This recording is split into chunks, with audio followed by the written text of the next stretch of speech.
저는 애국자입니다. 세 명이 있어서 지원이 갔다 왔고, 둘째는 이제 내일 가고, 아마도 막내가 4월까지 예정이 있습니다. 확정 과정이 있고요. 당연히 조금 내려갔다 와야 되죠? 다녀올 수 있도록 기대해 주시면 되겠습니다. 그리고 2019년도 우리 교회가 추구하는 또 하나의 목표가 있다면 그것은 기본에 충실한 교회가 되자는 것입니다. 우리가 첫마음 첫사랑을 가지고 다시 한번 우리 창립 20주년을 맞이하는 이 시점에 우리가 기본을 한번 돌아보고 하나님과 교회와 세상 관계 속에서 기본이라는 것이 도대체 뭔가, 기본이라는 것을 우리가 한번 잘 점검해보고 세워가는 과정들을 우리가 새해를 맞이해서 계속 말씀들을 나누고 있습니다. 두 번째 섹션이 바로 우리가 기본에 충실한 교회가 되기 위해서 바로 교회 관계 속에서 우리가 어떠한 일들을 해야 하는 것입니다. 그것은 바로 지체로서의 역할을 감당하는 것입니다. 저는 우리가 2주 전에 고린도서 12장 27절의 말씀을 통해서 그리스도의 몸된 교회의 각 지체라 그렇게 말씀했습니다. 또 연약한 자가 요긴하게 세워지고 사용되는 것이 바로 교회라는 것입니다. 그래서 우리는 주님의 몸된 교회의 각 지체로서 연약한 자들 어떻게 돕고 섬기고 세워가야 할 것인가가 우리가 감당해야 될 사명이라고 말씀을 드렸습니다. 또 지난주에는 신교의 삶을 통해서 우리의 신앙생활이 기도와 말씀을 통해서 예수님과 관계를 맺는 것으로 끝나는 것이 아니라 우리의 신앙을 꽃피우는 것은 바로 교제 가운데 있다는 것이었습니다. 우리의 아름다운 교제를 통해서 우리의 신앙의 생활이 꽃이 피게 되는데 그 교제의 내용은 바로 경건의 말씀을 나누는 것이라고 말씀을 드렸습니다. 하루를 시작하기 전에 말씀을 펴놓고 성경 말씀을 읽고 묵상하는 가운데 하나님께서는 나에게 원하시는 삶이 무엇인지, 내가 하루 동안 어떠한 삶을 살아가야 되는지 말씀을 읽고 묵상하는 가운데 주시는 말씀을 붙잡고 그 말씀을 기억하면서 인도함을 받는 것입니다. 교제의 중심이, 저는 경건의 말씀이 중심이 되어져서 우리가 오늘 어떤 말씀을 읽고 묵상하고 은혜를 받고 또 깨닫게 되었는지, 경건 나눔의 중심이 교제의 중심이 되는 것이 저의 소망입니다. 그리고 이 세상을 살아가면서 힘들고 어렵고 고통스러운 일들을 함께 나누어지고 기쁨들을 함께 또 나누면서 또 두 배가 되어지는 그러한 친교의 삶이 기본에 충실한 교회가 되기 위해서 우리가 교회 관계 속에서 힘써야 될 부분이라는 것을 지난주까지 말씀드렸습니다. 오늘은 기본에 충실한 교회 속에서 우리가 교회 관계 속에서 또 우리의 또 역할과 또 일들이 무엇인가, 그것이 바로 봉헌의 삶이라고 2019년도 1월 첫 주일 신년 감사예배를 드리면서 그렇게 말씀드렸습니다. 봉헌의 삶, 헌금하는 생활이 하는 것. 어떤 분이 우리 목사님은 헌금 설교 안에서 참 좋으신 분이라고 그렇게 이야기한 적이 있는데요. 결코 좋은 목사가 아닙니다. 가끔 자주는 안 돼도 감리교회는 분기마다 헌금 설교를 합니다. 왜? 하나님 그것을 도둑질하지 못하게 안 하게 하고 바른 믿음의 삶을 세워가기 위해서 분기마다 헌금 설교를 한다고. 1년에 4번 하는 것도 부담스러울 수 있는 부분이지만 어쨌든지 간에 이 헌금 선교를 많이 할수록 노래스럽지는 않지만, 그러나 어떤 목적을 가지고 교회 건축을 위해서 어떤 것을 위해서 그런 목적을 가지고 하는 것은 비성경적이지만, 그러나 교육 차원에서 직분자 세미나라든지 또 어떤 그러한 세미나의 어떤 가르침의 과정을 통해서 또 설교의 흐름 속에서 이렇게 주제가 주어지게 되어졌을 때 하는 것은 이해가 되어질 것이라고 생각이 되어집니다. 그래서 오늘 세 가지가 없기 때문에 어떤 교회는 세 가지 보면 또 헌금설교회가 좀 시험받아서 저게 아니지만 하는 경험이 있다고 하는데 오늘 그런 분은 없으니까 오해하지 마시고 마음을 살짝 열어놓으시고 오늘 하나님의 말씀을 잘 이렇게 받을 수 있기를 축복합니다. 사랑하는 성도 여러분, 여러분의 인생에서 가장 힘들게 하는 것이 있다면 그것은 무엇이라고 생각을 하십니까? 어떤 사람들은 사람과의 관계가 제일 힘들다고 이야기하는 사람들이 있습니다. 또 어떤 사람들은 건강의 문제가 제일 힘든다고 이야기를 합니다. 그런데 어떤 사람들은 돈이 제일 힘들다고 이야기를 합니다. 사람들마다 각자 다를 수 있지만 아마도 가장 많은 비중을 차지하는 그 영역이 바로 돈의 영역이 아닌가 생각이 되어집니다. 옛날이나 지금이나 여기저기서 돈 때문에 고통받는 사람들이 너무나 많은 것들을 보게 되고 듣게 되고 또 알게 됩니다. 이러한 이유는 오늘 이 돈이라는 것이 우리의 모든 삶의 기둥이 되어졌기 때문입니다. 그래서 오늘날에 일컬어서 많은 사람들을 물질 만능주의 시대다, 황금 만능주의 시대다, 만몬주의 시대다, 그런 시대라고 이야기합니다. 그래서 건강의 기준도 돈이요, 행복과 또한 성공의 기준도 돈으로 여겨지는 시대입니다. 그래서 돈.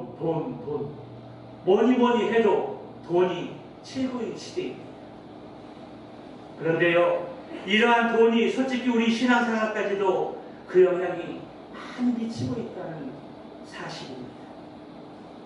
다 그런 것은 아니지만 교회에 다니다 보면 돈에 시험이 들고 돈 문제에 불편을 느끼고 부담을 느끼는 경우들이 많이 있습니다. 그래서 우리가 복음을 전하고 전도를 하면서 교회에 초청을 하려고 하면 돈이 없어서 못 다녀요. 돈에 대한 부담을 갖는 사람들이 많이 있고요. 실제적으로 이 돈, 헌금의 문제 때문에 교회를 다니지 않는 사람들이 많이 있습니다. 저의 가까운 지인들도 헌금 문제 때문에 교회에 안 다닌다고 선언하는 사람들도 있습니다. 특히 목사로서 헌금 설교를 하는 것이 제일 꺼려지고 어려운 설교의 주제 중에 하나입니다. 그래서 제일 즐겁고 하고 싶은 설교는 은혜 설교입니다. 은혜 설교. 모든 것이 주님 안에서 잘 될 것이라는 것. 지금도 힘들고 어렵지만 조금만 참고 인내하면 하나님과의 관계 속에서 신앙만 배로 세우면 그 고난의 과정들을 이제 우리가 간증하면서 하나님의 영광적인 것을 이야기할 기회가 될 것이라는 것들을 또 격려하고 또 위로하면서 이끌어가는 설교, 그런 은혜 설교들이 부담이 덜 되고 또한 성도들에게도 쉽게 접근할 수 있는 주제의 설교라고 생각되어집니다. 그런데 여러분, 그럼에도 불구하고 헌금 설교를 해야만 하는 그 이유가 무엇인가요? 그것은 하나님과 또 재물이 영적 전쟁에 있어서 중심이 있다는 것입니다. 예수님도 말씀하시기를 너희의 물질이 있는 곳에 내 마음도 있다라고 말씀합니다. 그래서 우리가 하나님과 재물을 겸하여 이 두 가지를 섬길 수 없다고 말씀하고 있습니다. 하나님을 섬기든지 아니면 재물을 섬기든지 이 두 가지를 한 마음을 가지고 섬길 수 없는 것이, 살아갈 수 없는 것이 바로 우리 사람들의 수준이라는 것입니다.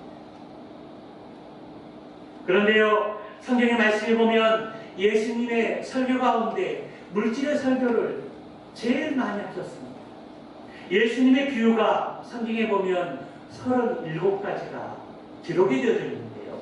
그 중에 반에 해당하는 18개의 비유가 바로 물질에 관한 비유의 말씀이라는 것입니다. 또 성경의 말씀에 보면 기도와 믿음에 대한 그 구절들의 어떤 말씀은 500개의 구절밖에, 각각 500개의 구절밖에 기록되지 않았는데, 이 돈에 대한, 물질에 대한 성경의 기록은 약 2000가지가 된다는 겁니다. 믿음과 기도도 각각 500개 정도밖에 안 되는데, 이 물질에 대한, 헌금에 대한 그 성경의 기록이 바로 2000개 정도가 기록되어 있다는 것입니다. 그러므로 우리가 신앙생활하는 데 있어서 이 물질의 가치가, 이 물질의 신앙관을 어떻게 세우느냐가 매우 중요하다고 할 수 있습니다. 물질은 오직 예수라는 진리를 돈이면 다 된다는 가치관으로 바뀔 수 있기 때문입니다.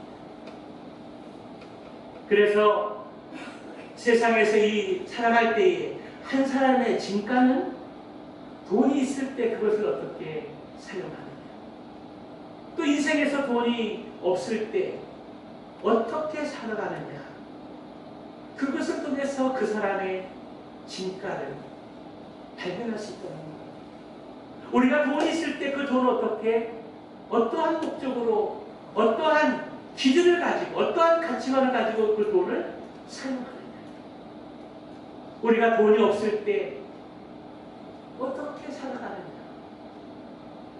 그 돈이 없고 없고의 상황 속에서 믿음을 가지고 어떻게 살아가느냐, 그것이 그 사람의 진가를 강화할 수 있는 기준이 될 수 있다는 것입니다.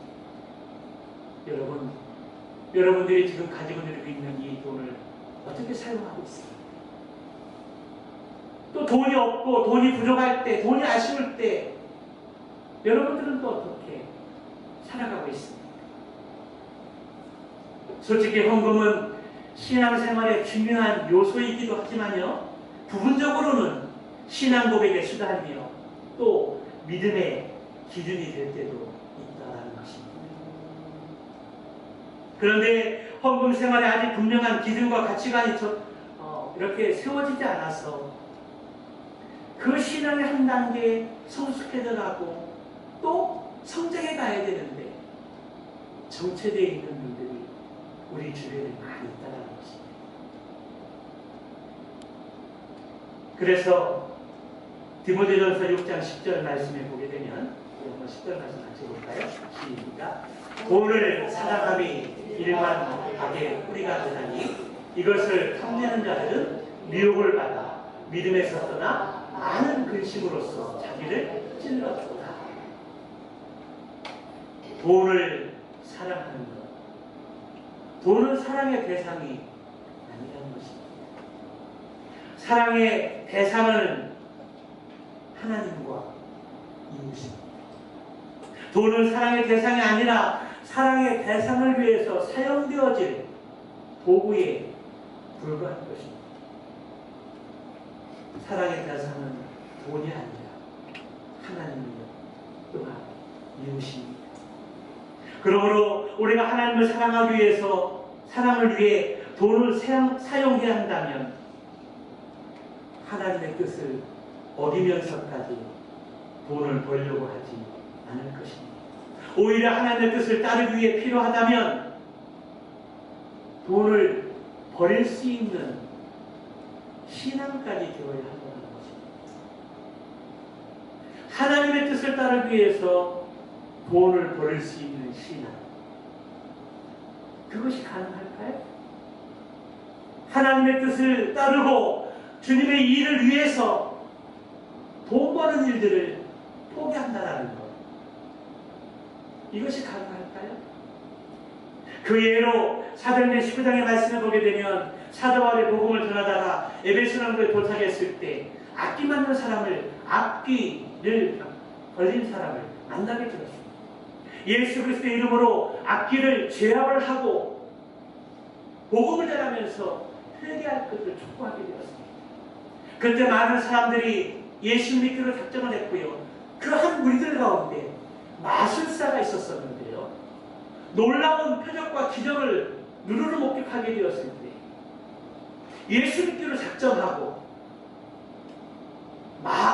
마술을 이렇게 공부하고 연구하는 책이 있었는데 그 당시에 은혜 가치로 5만 은혜 가치를 가지고 있었습니다. 그 마술책이 얼마나 책이 많았던지 은 5만의 가치를 가지고 있었다는 것입니다. 그런데 많은 사람들 앞에서 그 마술책을 불사르고 예수 믿기로 작정했다. 우리 막내 지민이가 마술을 참 잘하는데요. 그래서 마술적으로 몇 가지 찾아가지고 이제 교구 모임 때 오프닝으로 마술을 합니다. 얼마나 예쁘고 귀엽겠어요. 근데 시골에 와가지고 이제 할머니한테 그 얘기를 하니까 지민아 마술 하지 마. 성경에서 마술 하지 말랬어. 그때부터 마술 안 합니다. 되게 좋아하고 또 사람들도 즐겁게 하는 어떤 한 방편인데 성경에 마술하지 말라고 했다 그래가지고 그때부터 마술 안 합니다. 그런데 자신의 닭벌이 그리고 은 5만의 가치가 있는 엄청난 그러한 물질의 가치가 있었던 것을 많은 사람들의 보는 앞에서 마술책을 태워버리고 예수 믿기로 작정했다. 한 마술인을 볼 수가 있습니다. 또 예수님께서 제자를 쫓아갔을 때 뭐라고 말씀하셨습니까? 너의 모든 소유를 버려두고 나를 따르라. 내 모든 소유, 내 직업, 내가 지금 하고 있는 일들, 그 모든 것들을 다 내려놓고 나를 따르라고 말씀하고 있습니다. 하나님의 뜻을 위해, 하나님의 목적을 위해서 직업도, 돈벌이도 다 내려놓고 주님을 따를 수 있다는 것. 어느 부분에서는 위험천만한 몸이 있을지 모르지만 그렇게 할 때 주님이 그냥 내려주실까요? 저는 그런 하나님이 아니라고 봅니다.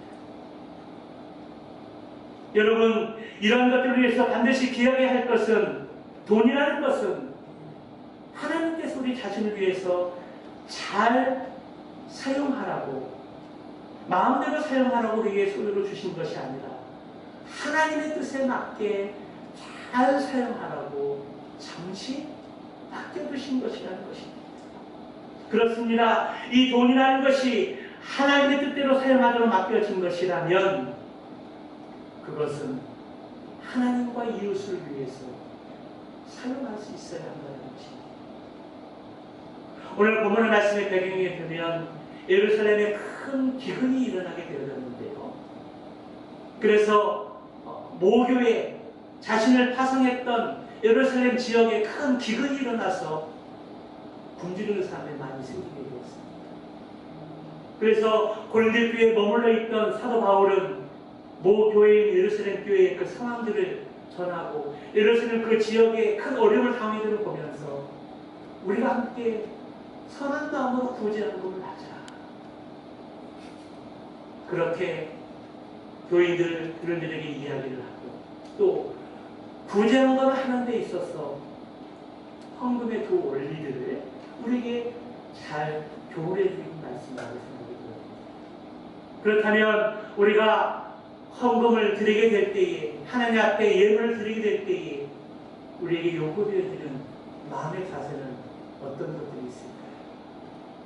첫째로 헌금은 미리 준비해서 드리는 것입니다. 한번 따라서 해보실까요? 헌금은 미리 준비해서 드리는 것입니다. 헌금은 미리 준비해서 드리는 것입니다. 사도 바울이 이 말을 하면서 내가 도착했을 때 부산스럽게 하지 말고 허둥대지 말고 미리 준비하였다가 잘 드리라는 것입니다. 그러면 그 준비해서 드린 헌금을 모아가지고 모 교회에 예루살렘 교회의 그 헌금을 잘 전달하겠다는 것입니다.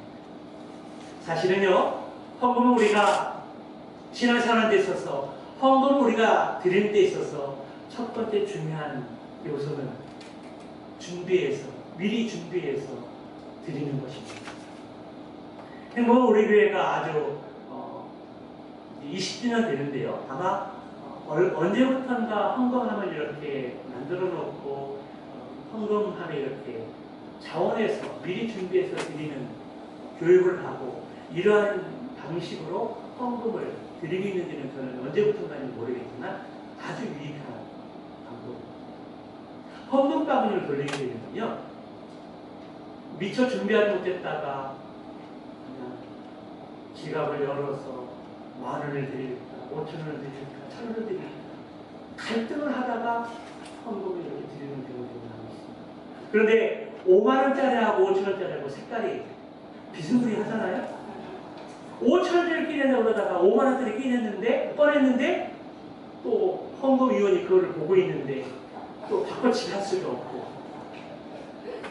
그래서 억지로 헌금을 드리거나 시험받는 사람들이 있습니다. 어떤 분들은 구역원금 드릴 때 10,000원짜리 내고 9,000원 거슬러가는 사람도 있습니다. 여기 말고 사실 그런 것들을 많이 목격을 했습니다.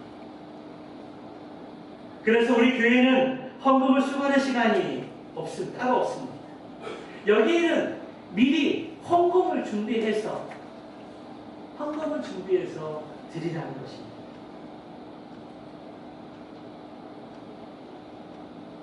또 준비 안 했다가 헌금 시간이 되어서 허겁지겁 주머니에서 지갑을 꺼내서 구겨진 지폐를 드리지 말라는 그런 의도도 있습니다. 이왕에 드릴 거면 집에서 기도하면서 작정하고 미리 준비해서 드리는 것이 올바른 헌금의 모습이라는 것입니다. 이러한 헌금 생활의 습관을 잘 들이면 헌금에 대해서 전혀 시험을 받지 않습니다. 저는 주일 예배를 마치고 이제 모든 모임들이 끝나고 성경에 돌아가시게 되면 교회를 한번 쭉 둘러보고 켜진 불이 없는지, 그리고 또 점검해야 될 것이 없는지 점검해 본 다음에 꼭 하는 일이 하나 있습니다. 헌금함에 가서 제 헌금 봉투를 주일날 오후에 다 가지고 옵니다.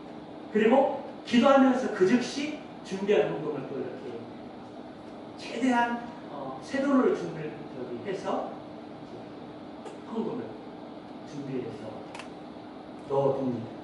그리고 올라올 때 헌금을 이렇게 드립니다. 저는 일주일 전부터 헌금을 미리 준비해서 이렇게 드립니다.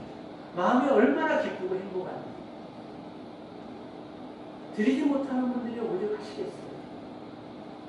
그런데 그 즐거운 마음으로 드리니까, 준비해서 드리니까 오늘 얼마 해야 되지, 어떻게 해야 되지, 그런 생각할 필요가 없다는 거예요. 역대상 29장 10절 말씀을 보게 되면 다윗이 하나님 앞에 예물 드리는 모습이 나오는데요, 다윗의 소원 한 가지는 하나님의 아름다운 성전을 건축하는 것이었습니다. 그런데 다윗이